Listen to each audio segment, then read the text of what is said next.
Let me ask you a question. Do you analyze data in Excel for you or your company? What if you were able to create your analyses more easily? Consider the benefits that your business could have. What could you improve? Do your employees spend their time repeatedly manipulating the same data, answering easy questions, and creating the same analysis every week? Well, that's why I created this course on pivot tables, PowerQuery, and PowerPivot in Microsoft Excel.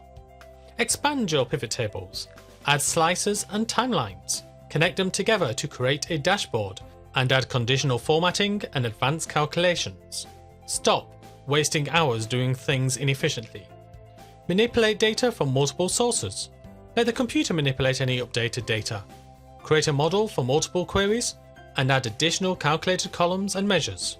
There's plenty of practice activities along the way to make sure that you are learning.